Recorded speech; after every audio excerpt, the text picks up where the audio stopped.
اب صفوان بن امیہ، آپ بتائیں اس کا والد، اس وقت انہوں نے ابھی اسلام قبول نہیں تھا کیا، امیہ بن خلف مارا گیا، ولید مارا گیا، صفوان ایک مرتبہ خانہ کعبہ میں بیٹھا ہوا ہے، یہ انہی دنوں کی بات ہے، عمیر بن وہب کے ساتھ گفتگو کر رہا ہے، اور عمیر بن وہب انہوں نے بھی ابھی اسلام کو قبول نہیں کیا، اور آپ کو پتہ ہی ہے قریش کے اندر بڑے ایک لقب سے مشہور تھے کہ جس کو ہم سمجھتے ہیں کہ صحابہ کے بارے میں چاہے قبل الاسلام ہو ایسی بات نہیں کہنی چاہیے، یعنی بہت زیادہ مشہور تھے کہ شاطر ہیں، تیز ہیں، اور یہی ہیں وہ جنہوں نے، آپ کے علم میں ہوگا کہ بدر کے شرکاء کی تعداد قریش مکہ کو بتائی تھی، اور خود بھی بدر کے مارکے میں شریک ہوئے تھے۔ صفوان ان سے کہنے لگا اب جینے کا کیا مزہ، باپ بھی مارا گیا، بھائی بھی دنیا سے چلا گیا، وہ جو ساتھی تھے، وہ جو مجلسیں تھیں، وہ جو یہاں پہ لگا کرتی تھی، عتبہ، شیبہ، ابو جہل، اب جینے کا کوئی لطف نہیں رہا، زندگی بیکار سی محسوس ہوتی ہے، اور دل میں انتقام ہے، انتقام کی آگ جل رہی ہے۔ عمیر بن وہب نے اسی وقت موقع غنیمت جانا اور کہنے لگے کہ صفوان، یہ جو آگ ہے اس کو میں ٹھنڈا کر سکتا ہوں، لیکن میرے پاس وسائل موجود نہیں ہیں، اگر مجھے اپنے بیوی بچوں کے فقر و فاقے کا اندیشہ نہ ہو، اور وہ جو قرضے میں نے لوگوں کے ادا کرنے ہیں اگر مجھے ان کا ڈر نہ ہو، تو نعوذ باللہ ثم نعوذ باللہ میں محمد صلی اللہ علیہ وسلم کا سر قلم کر سکتا ہوں۔ صفوان نے کہا کیا تو سچ کہتا ہے؟ کہا میرے پاس مدینہ جانے کی ایک وجہ ہے، میرا اپنا بیٹا وہب بھی، ان کا بیٹا وہب بھی بدر کے قیدیوں میں شامل تھا، میں اس کو چھڑانے کے لیے جاؤں گا، لوگ جا رہے ہیں قیدیوں کو چھڑا کے لا رہے ہیں، میں بھی جاؤں گا قیدیوں کو چھڑانے کے لیے، جب موقع پاؤں گا معاذ اللہ ثم معاذ اللہ رسول اللہ صلی اللہ علیہ وسلم پہ حملہ کر دوں گا، تیرے کلیجے کو ٹھنڈا کر دوں گا۔ معاہدہ خانہ کعبہ خطیم کے اندر بیٹھ کے طے پا رہا ہے، اور ایک دوسرے کے ساتھ پیکٹ کر رہے ہیں۔ صفوان کہنے لگا آج کے بعد تیرا سارا قرضہ میرے ذمے ہے، جو میرے بیوی بچے کھائیں گے تیرے بیوی بچے کھائیں گے، جو میرے بیوی بچے پہنیں گے تیرے بیوی بچے پہنیں گے، بتا کیا کرنا ہے۔ تلوار لایا، زہر کے اندر پوری کی پوری تلوار کو آلودہ کیا، اور صفوان کو کہنے لگا راز میں یہ بات رکھی، میں جاتا ہوں۔ عمیر بن وہب وہاں سے نکلے اور اپنے منصوبے کے اوپر عمل درآمد کرنے کے لیے مدینہ میں پہنچے۔ ابھی مدینہ پہنچے ہیں، حضرت عمر کو اللہ رب العزت نے یہ صلاحیت عطا کی تھی کہ حضرت عمر کسی شخص کے بارے میں جو اندازہ لگاتے تھے 90% بالعموم وہی پورا ہو جاتا تھا۔ حضرت عمر نے عمیر بن وہب کو آتے دیکھا، کہنے لگے اللہ کا دشمن کسی خطرناک ارادے سے لگتا آیا ہے، کسی خطرناک ارادے سے آیا لگتا ہے۔ اپنے ساتھیوں کو کہا اس کے اوپر نظر رکھنا، یہ قریش کا مشہور شاطر اور شیطان ہے، اور یہ ہے وہ ہے، اس کے اوپر نظر رکھنا، رسول اللہ صلی اللہ علیہ وسلم کو اس کے ساتھ تنہا مت چھوڑنا۔ حضرت عمر کہتے ہیں رسول اللہ صلی اللہ علیہ وسلم کے دربار میں پیش ہوا، صحابہ ساتھ ہیں، حضرت عمر نے روکنے کی کوشش کی کہ بس تیرا دائرہ کار یہاں ہے، رسول اللہ وہاں اس سے آگے نہیں تو بڑھ سکتا۔ تلوار گلے میں لٹکائی ہوئی ہے، اسی کو گرفتار کر کے رسول اللہ کے دربار میں پیش کر رہے ہیں۔ رسول اللہ صلی اللہ علیہ وسلم نے عمر کو کہا چھوڑ دے، اس کو میرے قریب آنے دے۔ اب عمیر کی بھی دلوں کی دھڑکن بے ترتیب ہونے لگی کہ اب موقع ہے، اسی وقت کام کرنا ہے یا کسی اور موقع کو پانا ہے۔ رسول اللہ صلی اللہ علیہ وسلم نے عمر کو، صحابہ کو کہا بیٹھ جاؤ، پیچھے ہٹ جاؤ، اس کو براہ راست میرے قریب آنے دو۔ یہ رسول اللہ صلی اللہ علیہ وسلم کا انداز تبلیغ بھی تھا، اور لوگوں کے ساتھ حسن سلوک بھی تھا کہ اپنے دشمن کے ساتھ بھی جب بات کرتے نہایت قریب کر لیا کرتے، نہایت پیار اور محبت سے اس سے گفتگو کرتے تاکہ اس کے دل کے اوپر اثر ہو جائے۔ عمیر کو بھی کہا قریب آؤ، جب قریب آئے کہنے لگے عمیر کس ارادے سے آئے ہو؟ اللہ کے رسول، اس وقت تو ظاہر ہے ایمان نہیں تھا لایا، رسول اللہ کو مخاطب ہو کے کہنے لگا میرا بیٹا آپ کی قید میں ہے، اس کو چھڑوانے کے لیے آئے ہیں۔ اور رسول اللہ صلی اللہ علیہ وسلم مسکرانا شروع ہو گئے۔ یہ جو گلے میں تلوار لٹکی ہے اس کا کیا؟ عمیر نے بڑا شاطرانہ جواب دیا، ان تلواروں نے ہمارے ساتھ کیا اچھا کیا؟ ایک دوسرے کو قتل کیا، ایک دوسرے کے بچوں کو یتیم کیا، ان تلواروں کو اللہ غارت کرے۔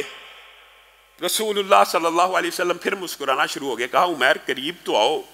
قریب جب آگے کہا عمیر تمہیں وہ دن یاد ہے کہ جب تم حتیم میں صفوان کے ساتھ بیٹھے تھے اور ایک معاہدہ کر رہے تھے، اور اس تلوار کو تم نے زہر لگایا تھا کہ اس تلوار سے رسول اللہ صلی اللہ علیہ وسلم کی گردن کو اڑا دو گے؟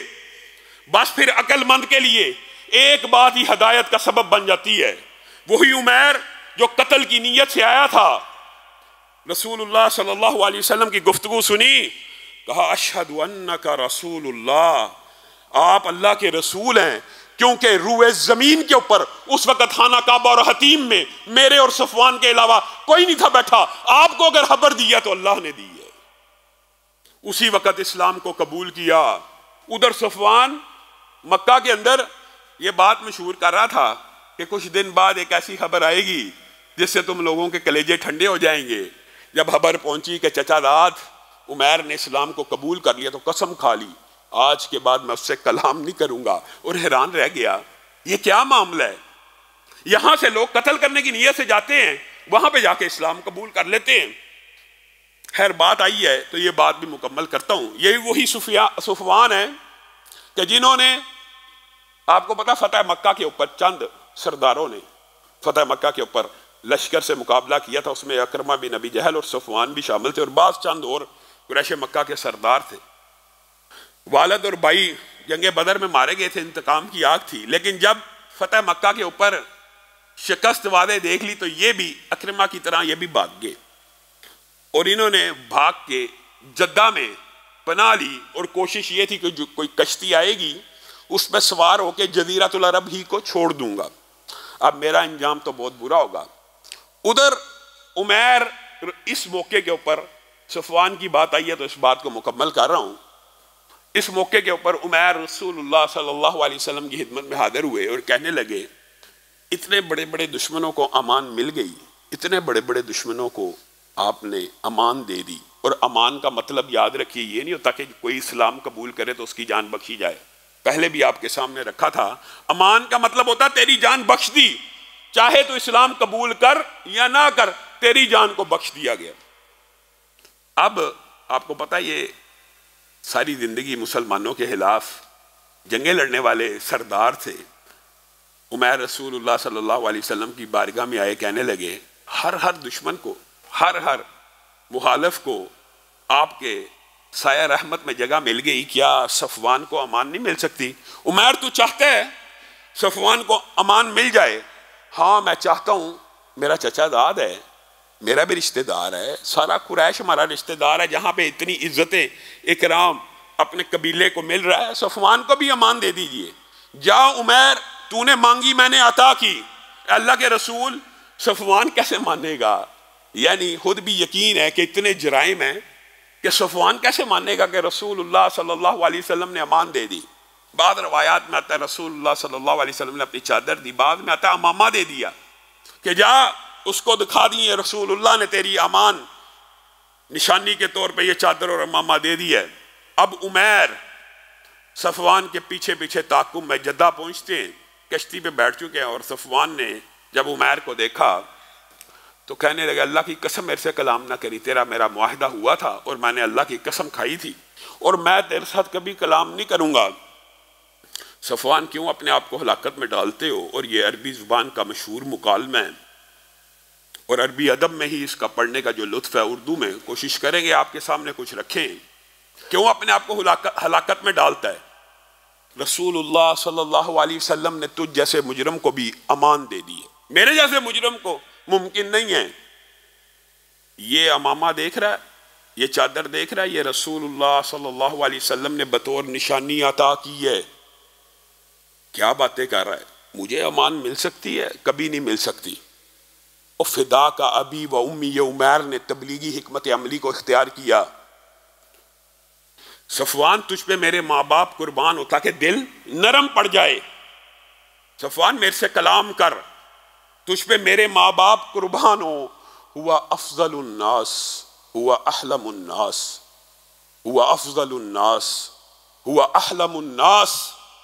اے صفوان تجھے کیا پتا رسول اللہ صلی اللہ علیہ وسلم کیا ہیں؟ وہ لوگوں میں سب سے زیادہ افضل ہیں، وہ لوگوں میں سب سے زیادہ حلیم ہیں، وہ لوگوں میں سب سے زیادہ رحم کرنے والے ہیں۔ ہوا اجود الناس، وہ لوگوں میں سے سب سے زیادہ سخی ہیں. تو اپنی امان کی بات کرتا ہے, خدا کی قسم اگر تو رسول اللہ صلی اللہ علیہ وسلم کی سایہ شفقت میں آ جائے, تجھے پتہ ہی نہیں رسول اللہ صلی اللہ علیہ وسلم تیرے ساتھ کیا معاملہ کرے. اچھا,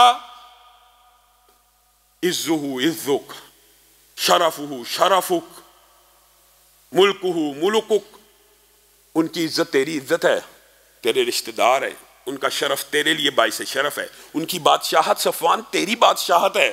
تمہیں کس چیز نے دھوکے میں ڈال دیا؟ اپنے ہی قوم اور قبیلے میں پیدا ہونے والے نبی کے خلاف تلواروں کو سونت لیا.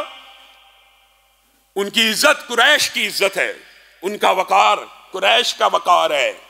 صفوان کا کلیجہ اب پسیج رہے, میں ایک شرط کے اوپر تیرے ساتھ چلوں گا کہ تو نے مجھے امان میں رکھنا ہے. اگر رسول اللہ صلی اللہ علیہ وسلم تیری بات کی تصدیق کر دیں, انہوں نے مجھے امان دیا, میں رک جاؤں گا, ورنہ میں پھر تو پابند ہے مجھے یہاں پہ واپس چھوڑنے کا. ٹھیک ہے چل. رسول اللہ صلی اللہ علیہ وسلم کے پاس گیا اور گھوڑے سے نہ اترا, کہنے لگا اے محمد صلی اللہ علیہ وسلم, کیا آپ نے میرے جیسوں کو بھی ازلی دشمنوں کو امان دے دی ہے؟ رسول اللہ نے کہا صفوان نیچے اتر, اللہ کی قسم تو امان میں ہے, کوئی میرا ساتھی تلوار تو دور کی بات ہے تجھے تنکا بھی نہیں لگائے گا. اچھا, حیرت زدہ ہو رہ گیا. رسول اللہ صلی اللہ علیہ وسلم کی امان پا کے خود بھی حیران ہے, خود بھی ششدر ہے. اب رسول اللہ صلی اللہ علیہ وسلم کو علم تھا کہ صفوان کے گھر میں بہت سا اسلحہ بھی پڑا ہے. قریش مکہ کا اور اسلحہ آنے کا نگہبان تھا قریش کے سارے ہتھیاروں کا, اور اس کے پاس بہت زیادہ اسلحہ تھا, بہت بڑا سردار تھا. رسول اللہ صلی اللہ علیہ وسلم نے کہا صفوان حنین کا مارکا, حنین کے لیے جانا ہے, ہمیں تیرے اسلحے کی ضرورت ہے, کیا ہمیں دے گا؟ کہا اب تو میں آپ کا قیدی ہوں, اب تو میں آپ کی امان میں ہوں, آپ جیسے چاہیں قبضہ بھی کر سکتے ہیں. کیا زبردستی لے رہے ہیں کہ مانگ کے لے رہے ہیں؟ رسول اللہ صلی اللہ علیہ وسلم نے کہا تھا بل آریتن مضمونتن, بلکہ مانگ کے لے رہا ہوں, ادھار لے رہا ہوں, ضمانت کے طور پہ لے رہا ہوں, جو چیز ٹوٹی ہوگی واپس کی جائے گی. صفوان کے کلیجے کو چوٹ پہنچی کہ کبھی فاتح بھی چیزیں آریتن لیتے ہیں, کبھی فاتح بھی مانگ کے کوئی چیز لیتے ہیں. دل کے اندر تبدیلی آنا شروع ہو چکی ہے.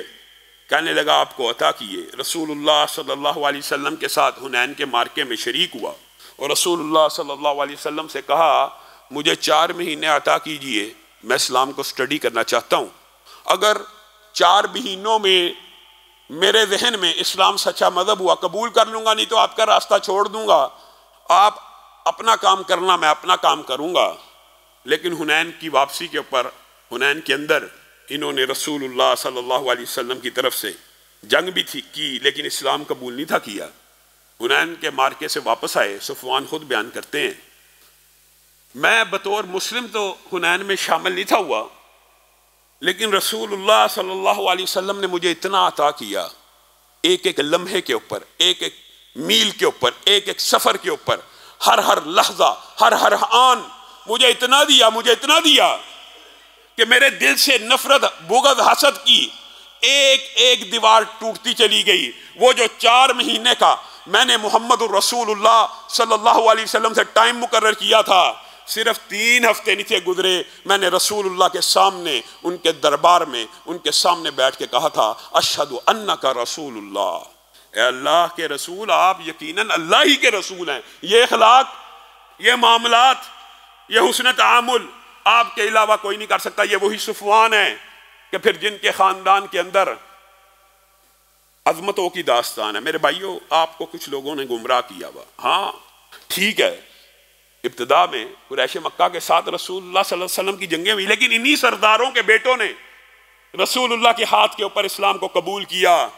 اور پھر جب مکہ پہنچے تو پتہ لگا جس نے ہجرت نہیں کی اس کا کوئی اسلام نہیں, ہجرت کر کے مدینہ آ گئے. یہاں آ کے پتہ چلا کہ فتح مکہ کے بعد کوئی ہجرت نہیں. حضرت عباس کے پاس ٹھہرے.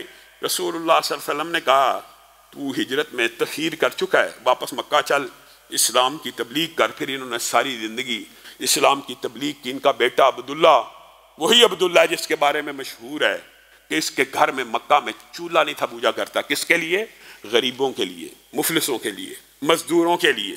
پھر یہاں پہ انہی صحابہ نے جو پہلے رسول اللہ صلی اللہ علیہ وسلم کے خلاف تلواروں کو بے نیام کرتے تھے، اسلام قبول کرنے کے بعد عظمتوں کی داستانیں رقم کی، اللہ رب العزت جو کہا گیا، جو سنا گیا، اس کو سمجھنے کی توفیق عنایت فرمائے۔